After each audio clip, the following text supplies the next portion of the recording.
తెలంగాణలో మొట్టమొదటిసారిగా ఉస్మాన్ యూనివర్సిటీ కేంద్రంగా అది ఆంధ్ర మహిళా కాలేజీ నుంచి వచ్చేసిన స్టూడెంట్స్ కి యూనివర్సిటీ విద్యార్థులందరికీ పేరు పేరున జై భీమ్, జై కాన్షీరామ్, జై సావిత్రిబాయి. ఈ రోజు మనం ఎందుకు చేస్తున్నాం అంటే కార్యక్రమం మన వాళ్ళు చెప్పారు. సో నేను ఒక రెండు విషయాలు చెప్తాను. ఒక విషయం మనం గుర్తించుకోవాలి, ఈ భారతదేశంలో మొట్టమొదటిసారిగా మహిళలకు ఆత్మగౌరవం ఉండాలి, మహిళలకు స్వేచ్ఛ ఉండాలి, మహిళలకు సమాజంలో విద్య ఉండాలి అని ఆలోచించిన ఏకైక వ్యక్తి మహాత్మా జ్యోతిరావు ఫులే గారు. మహాత్మా జ్యోతిరావు ఫులే గారికి జరిగిన ఒక అవమానంలో నుంచి, ఈ అవమానం నాకు ఎందుకు జరిగింది అని, ఈ దేశంలో వర్ణ సిస్టమ్ ఉంది, ఈ దేశంలో వర్ణ సిస్టమ్ లో మళ్ళీ క్యాస్ట్ సిస్టమ్ ఉంది, ఆ క్యాస్ట్ సిస్టమ్ లో మళ్ళీ కూడా ఇక్కడ డిస్క్రిమినేషన్, మేల్ అండ్ ఫీమేల్ అని ఒక డిస్క్రిమినేషన్ కూడా ఉంది. అంటే ఉన్న వర్ణ సిస్టమ్ కావచ్చు, ఉన్న కుల వ్యవస్థ కావచ్చు, ఆ కులాలలో ఉన్న మగవాళ్ళు ఆడవాళ్ళు అనే ఒక ఆలోచనతోని ఈ యొక్క డిస్క్రిమినేషన్ కూడా దేశంలో ఉంది. దీన్ని గ్రహించిన మహాత్మా జ్యోతిరావు ఫులే గారు ఈ దేశంలో మహిళలకి ఖచ్చితంగా విద్య ఉండాలి అని మొట్టమొదటిసారిగా తన సతీమణి అయిన సావిత్రిబాయి ఫులే గారికి చదువు చెప్పి తన ద్వారానే పాఠాలు చెప్పించాలని చెప్పేసి సంకల్పం తీసుకుంది. మరి అప్పుడు వాళ్ళ వయసు ఎంత? జ్యోతిరావు ఫులే గారి వయసు 21 years, సావిత్రిబాయి ఫులే గారి వయసు 18 years. అంటే 21 సంవత్సరాల కాలంలోనే, 18 సంవత్సరాల కాలంలోనే ఈ సమాజం మీద తిరుగుబాటు చేశారు. ఏమని తిరుగుబాటు చేశారు? ఒకసారి ఇక్కడ మహిళలకు చదువుకునే హక్కు లేదు, వాళ్ళకి జీవించే హక్కు లేదు, వాళ్ళకి ఒక పెళ్లి చేసుకుంటే ఒకవేళ హస్బెండ్ చనిపోతే మళ్ళీ పెళ్లి చేసుకునే హక్కు లేదు. అంటే చిన్న వయసు వాళ్ళకు కూడా 60 సంవత్సరాల వయసున్న వాళ్ళకి పెళ్లిళ్ళు చేసేవారు.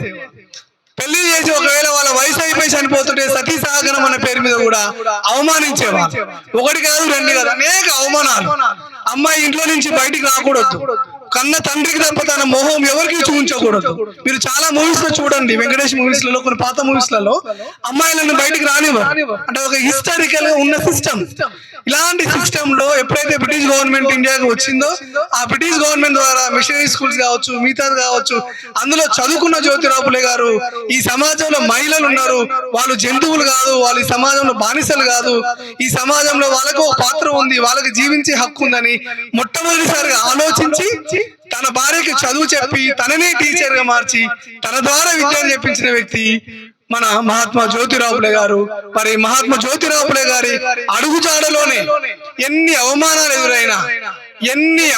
ఎదురైనా లేకపోతే ఎన్ని బాధలు, ఇబ్బందులు ఎదురైనా తను ఏ రోజు వెనక్కిపోలే. ఇది నా బాధ్యత అనుకుంది. తన వయసు 18 years. ఇక్కడ ఉన్న వాళ్ళందరూ మీరు ఆలోచించాలి, ఈ సమాజం మీద తిరుగుబాటు చేసేటప్పుడు జ్యోతిరావు ఫులే గారి వయసు 21 years, సావిత్రిబాయి ఫులే గారి వయసు 18 years మాత్రమే. 18 సంవత్సరాల వయసులో ఎంటైర్ ఒక 100 కోట్ల మంది ప్రజలకి యాంటీగా, మొత్తం దేశంలో ఎక్కడా చదువు లేదు, మొత్తం దేశంలో ఎక్కడ బడి లేదు, కొన్ని వర్గాలకి అంకితమైంది. అలాంటి సందర్భాలలో జ్యోతిరావు ఫులే గారు ఒక బడి పెట్టి ఆ బడిలో టీచర్ గా మారి ఆ పాఠాలు చెప్తున్న కాలంలో అనేక అవమానాలు. చదువుకుంటేనంట మంత్రం ఏమంటాం, శాపాలు వచ్చేసి, లేకపోతే అన్నంలో పురుగులు పడ్డము, లేకపోతే వాళ్ళ ఇంట్లో హస్బెండ్ చనిపోవడము, దేశం కరువు కాటకాలు వస్తాయని చెప్పేసి అనేక వైఖరిగా అనేక అనుమానాలు క్రియేట్ చేసి, అపనమ్మకాలు క్రియేట్ చేసి చదువుకోకుండా చేశారు. ఒకసారి జ్యోతిరావు ఫులే గారిని, సావిత్రిబాయి ఫులే గారిని ఇంటికి వెళ్ళి చంపడానికి కూడా ప్రయత్నం చేశారు. కానీ వాళ్ళు ఎక్కడ కూడా భయపడలే, ఎక్కడ కూడా అధైర్యపడలే. ఖచ్చితంగా ప్రతి దగ్గర ఈ రోజు మనం తీసుకుంటున్న సంకల్పమే కొన్ని లక్షలాది మందికి, కొన్ని కోట్లాది మందికి రేపు ప్రాణం పోయబోతున్నామని ఆలోచించిన మన జ్యోతిరావు ఫులే గారు, సావిత్రిబాయి ఫులే గారు విద్యను ఎక్కడ ఆపకుండా మన వాళ్ళు చెప్పారు. ఒక చీర తీసుకోపోయి ఎన్నో అవమానాలు ఎదురవుతా ఉంటుంటే ఆ అవమానాలను ఎప్పుడూ ఆమె అధైర్యపడకుండా జ్యోతిరావు ఫులే దగ్గర పోతే ఆమె ధైర్యంతోని, ప్రేమతోని ఆమెకు ఒక సంకల్పాన్ని ఇస్తూ, నువ్వు 2 చీరలు తీసుకెళ్ళు అమ్మా, ఈ రోజు మనకు జరుగుతున్న అవమానం మనకే కావచ్చు, కానీ కొన్ని లక్షలాది మందికి, కొన్ని కోట్లాది మందికి ఒక ప్రేరణ ఇవ్వబోతున్నాం, వాళ్ళ జీవితాలలో వెలుగునివ్వబోతున్నాం అని చెప్పేసి ప్రేరణ ఇచ్చి సావిత్రిబాయి ఫులే గారితో పాటలు చెప్పించారు. అదే క్రమంలో ఫాతిమా షేక్ గారు అని ఇలా పాఠశాల నడవద్దు అని దేశంలో ఉన్న అగ్రవర్ణ సిస్టమ్ వీళ్ళని బడిని మూసేపించి వాళ్ళ ఇంట్లో నుంచి వాళ్ళ అమ్మ నాన్న చెప్పి బయటికి గంటేస్తే ఆశయం ఇచ్చింది ఫాతిమా షేక్ అని ఒక ముస్లిం. సో వాళ్ళ పాఠశాలలు వాళ్ళు వీళ్ళు కలిపి ఎంటైర్ భారతదేశంలో ఒక తిరుగుబాటు సిస్టాన్ని ఇంట్రొడ్యూస్ చేశారు. ఇది చదువుకోవడమే కాదు, మహిళా సేవల మండలి భారతదేశంలోనే మొట్టమొదటిసారిగా సంఘం పెట్టి మహిళల హక్కుల కోసం కొట్లాడింది. మహిళలకి హస్బెండ్ చనిపోతే శిరోముండం అని చెప్పేసి వాళ్ళకి కటింగ్ చేసేవాళ్ళు, గుండు గీకేవాళ్ళు. ఆ సిస్టానికి వ్యతిరేకంగా యుద్ధం చేసింది. మనకి సత్యశోధ సమాజ్ ఈ సత్యాన్ని అన్వేషించాలి. ఒక్కొక్క సమాజం ఉంది, ఆ సమాజం వాళ్ళ ఉనికి కోసమే ఉంది. బ్రహ్మ సమాజంలో బ్రాహ్మణ్స్ కావచ్చు, మన ప్రార్థన సమాజంలో ప్రార్థన ఉంటుంది, ఆర్య సమాజంలో ఒక ఆర్యలో ఒక ఉనికి ఉంటుంది. కానీ ఈ సత్యాన్ని అన్వేషించే సమాజం అని ఛత్రపతి శివాజీ మహారాజ్ దగ్గర నుంచి ప్రేరణ తీసుకొని సత్యశోధ సమాజ్ ద్వారా తన యువకులందరినీ కట్టి సమాజంలో రాజకీయ ఓట కోసం కొట్లాడిండు. ఈ సమాజంలో మహిళలకి సమానమైన స్వేచ్ఛ ఉండాలని కొట్లాడిండు. తన జీవితాంతం తను కోరుకున్న ఆ సిస్టమ్ లో నుంచే సావిత్రిబాయి ఫులే గారు కూడా జ్యోతిరావు ఫులే గారు చనిపోయిన తర్వాత తన ఆ రోజులోనే జ్యోతిరావు ఫులే గారు చనిపోతే తన స్థితికి మంట పెట్టిందండి ఆ రోజే. ఈ రోజు మనం చాలా వరకు ఏం చెప్తారు, మనకి మహిళలు చావు దగ్గర రావద్దు, ఇప్పటికి కొన్ని సిస్టమ్ లో ఉంది. మహిళలు శ్మశాన వాటికి రావద్దని ఇప్పటికీ ఉంది ఆ సిస్టమ్.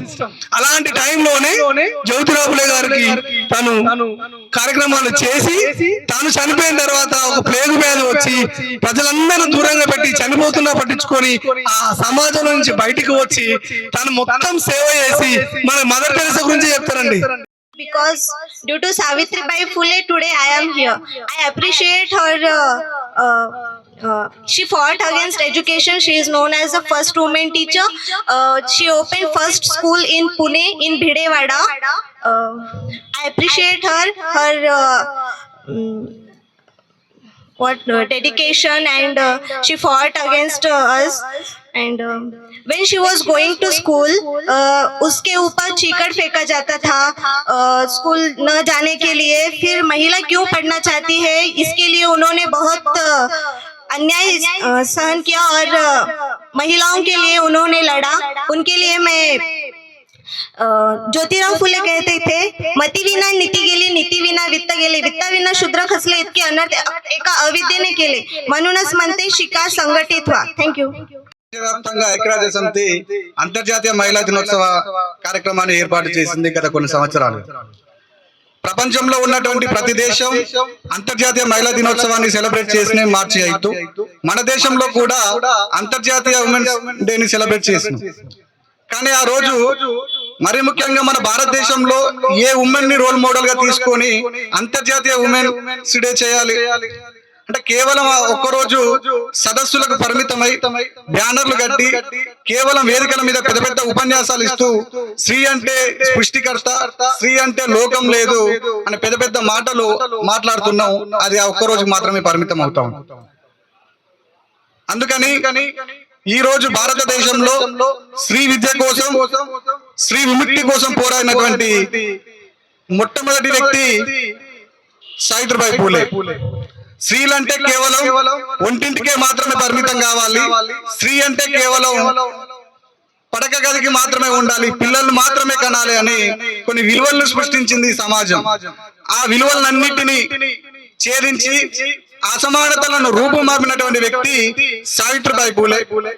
సావిత్రిబాయి ఫులే గారు తను కూడా నిరక్షరాస్యులు, ఆ తల్లి కూడా చదువుకునేటువంటి అవకాశం లేని సందర్భంలో తన భర్త జ్యోతిరావు ఫులే దగ్గర చదువు నేర్చుకుని, ఆ నేర్చుకున్నటువంటి చదువు ఈ సమాజంలో ఉన్నటువంటి కోటాను కోట్ల మంది బీసీఎస్సీ ఎస్టీ ప్రజలు, స్త్రీలు అనేక మంది చదువు లేక అజ్ఞానులుగా అంధకారంలో ఉన్నారు. వీళ్ళు భవిష్యత్తులో ఉన్నత స్థానానికి వెళ్ళాలంటే వీరికి విద్య ఒక్కటే పరిష్కార మార్గం అని నమ్మి మొట్టమొదటిగా 1848లో ఈ దేశంలో ఉన్నటువంటి అణగారిన వర్గాల కోసం పాఠశాలలను ఏర్పాటు చేసినటువంటి గొప్ప మహనీయులు, గొప్ప సంఘ సంస్కర్తలు సావిత్రిబాయి ఫులే గారు, జ్యోతిరావు ఫులే గారు. కాబట్టి ఇంత గొప్ప త్యాగం చేసి పిల్లల్ని కనకుండా సమాజమే మా పిల్లలు అనుకొని సమాజంలో ఉన్నటువంటి కోటాను కోట్ల మందిని మన బిడ్డలుగా భావించినటువంటి వ్యక్తులను ఈ రోజు మనం వారిని ఆదర్శంగా తీసుకోవాలి. సావిత్రిబాయి ఫులే గారి పేరుతోటే ఈ రోజు భారతదేశంలో అంతర్జాతీయ మహిళా దినోత్సవాన్ని సెలబ్రేట్ ధర్మ స్టూడెంట్స్ ఆధ్వర్యంలో చేసి సావిత్రిబాయి ఫులే గారి యొక్క లెగసీ టూకేర్ అన్ని ఉస్మానియా యూనివర్సిటీ నుండి నిర్వహించిన ఈ కార్యక్రమాన్ని ప్రతి సంవత్సరం ఈ రాష్ట్రంలో ఉన్నటువంటి ప్రతి ఒక్కరు ఆదర్శంగా తీసుకొని ఈ కార్యక్రమాన్ని ముందుకు తీసుకోవాలని తెలియజేస్తూ ఈ కార్యక్రమంలో పాల్గొన్న అందరికీ ధన్యవాదాలు.